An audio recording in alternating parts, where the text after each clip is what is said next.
আজকে আমি মূল উদ্দেশ্য করে আমাদের একটা প্রোগ্রাম আছে, তারপরেও আমি এখানে আসছি এই কারণে। এই বিএনপি অফিসে নাকি অনেক দরপতন হয়, সংগঠন নিয়ে অনেক আলোচনা হয়, কিন্তু যারা আলোচনা করে এক একটা মন্তব্য অনেক কিছু আমাদের কানে যায়।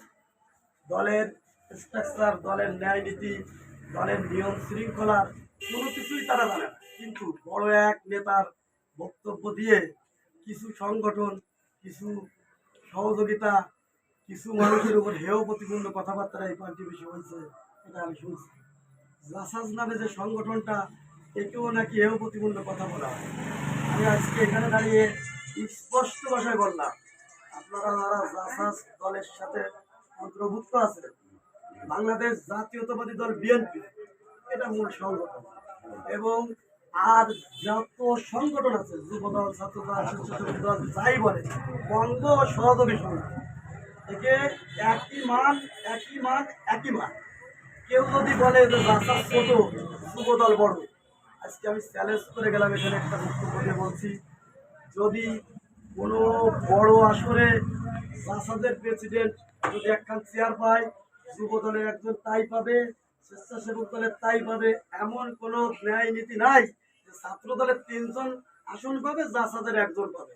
আমি আজকে স্পষ্ট বলে গেলাম, আপনারা নিয়ম শৃঙ্খলা দেখেন, বড় সব কিছু দেখেন।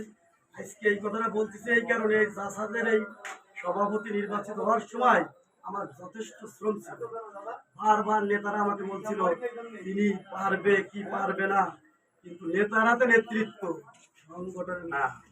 বড় এক বেটারে এক পথ দিলি, দেখা যাচ্ছে যে বাড়িতে ডাকলি পাওয়া যায় না, ফোন দিলি পাওয়া যায় না, ব্যাপক সমস্যা। কিন্তু জাসাদের নেতৃত্ব দায়ভার আমি নিয়েছিলাম। আমি জানি যে আর্মি রিটায়ার্ড পারসন, এটা নিয়ে অনেকের অনেক মন্তব্য, সহজ সরল মন হইতেই পারে, কিন্তু আজকে জাসাস কিন্তু রূপসা থানার যত সংগঠন আছে তার মধ্যে উল্লেখযোগ্য একটি সংগঠন গড়ে তুলেছেন। এর জন্য তাকে অসংখ্য ধন্যবাদ, এবং আমাদেরও আত্মতৃপ্তি এতটা বেশি, এখন পর্যন্ত অবজেকশনমূলক একটা কথাও বড় নেতাদের কাছে আমার শুনতে পাই না। এই জন্য অনেক ধন্যবাদ। বাস্তবতাটা হচ্ছে 6 তারিখের যে প্রোগ্রাম, দুঃখের সাথে বলতে হচ্ছে ঘাটপুর ইউনিয়ন বিএনপির যে আহ্বায়ক কমিটি, ওই কমিটি নির্মাণ করার পরে, কমিটি পুরো কাজ করার আগে আমরা সব ওই কমিটিতে যারা অন্তর্ভুক্ত আছি, আহ্বায়ক, যুগ্ম আহ্বায়ক, ওই যে পলাতক হয়ে গেল আওয়ামী লীগ দুঃশাসনের আমলে, মামলা মোকদ্দমা বিভিন্ন কারণে কোনো দিন এক মঞ্চে আমরা এক জায়গা হইতে আর পারি নাই। এক একজনের নামে 7টা 8টা 10টা মামলা। ওই কমিটিতে 16 জন না 27 জন যুগ্ম আহ্বায়ক, আহ্বায়ক সহ কোনো দিন এক মঞ্চে উপস্থিত হইতে পারি নাই। 6 তারিখই ঘাটপুর ইউনিয়ন বিএনপির আমাদের কেন্দ্রের তথ্য বিষয়ক সম্পাদক, আমাদের এই রূপসা 13 কথা দিগলিয়ার কৃতি সন্তান আজিজুল বাড়ি হেলাল ওখানে প্রধান অতিথি আসবেন।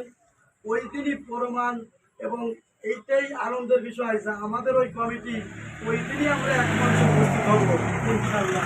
আপনারা সবাই দোয়া করবেন। বাস্তবতা হচ্ছে এটা, ওই দিনই এই কারণে আমরা ওইখানে ব্যস্ত থাকবো। আমরা প্রত্যেকে যারা ওই কমিটির অন্তর্ভুক্ত আছি, দীর্ঘ 7 থেকে 8 বছর পরে ওই মঞ্চে আমাদের প্রমাণ দিতে হবে প্রত্যেকে। আহ্বায়ক কমিটির শেষ কথা হচ্ছে পূর্ণাঙ্গ কমিটির রূপ দেওয়া। 14 বার কমিটির মেয়াদ উত্তীর্ণ হয়েছে, কিন্তু আমরা সাকসেস হইতে পারি না, এক জায়গায় বসতেই পারি না। আজকে আপনারা দোয়া করবেন, ওই দিনই আমাদের প্রত্যেকের প্রাপ্তার যোগ্যতার প্রমাণ আমরা দেব। এই কারণে আপনাদের জাসাদের প্রতি আমার অনুরোধ, আপনারা যে সংগঠন যে যাই বলুন, এই যে রূপসা থানার যত অঙ্গ সহযোগী সংগঠন আছে তার মধ্যে অন্যতম, এবং এর মান কোনো ডিমোশনে নাই। তবে আপনাদের কাজ কিন্তু ছেড়ে বিভাগ, আপনাদের শিল্পীর কাজ, গান বাজনা, বিভিন্ন সময় আপনারা এমন কিছু ওই জায়গা একটা চমক দেখাবেন যাতে প্রধান অতিথি সহ রূপসা থানার প্রত্যেকটা মানুষ, এবং তার কথা যেগুলো অনেক লোক আসবে, রূপসা থানার ভাষার সাফল্যমণ্ডিত একটা সংগঠন, এটা ধরো প্রমাণিত হয়। আমরা আমাদের তালে থাকবো, আমরা আপনাদের সহযোগিতা মনে হয় করতে পারবো না, তবে আমি দোয়া করি রাসাদের যে প্রেসিডেন্ট আছে এখানে উপস্থিত, আমার দোস্ত মানুষ, উনি এসে অনেক ঘাত প্রতিঘাতের পরীক্ষায় পাশ করেছেন, সামান্য ব্যাপার, অবশ্যই উনি সাকসেস হবেন, এই কামনা করে আমার বক্তব্য শেষ করলাম। পর্যায়ে বক্তব্য রাখবেন বাংলাদেশ জাতীয়তাবাদী দল বিএনপির রূপসা থানা শাখা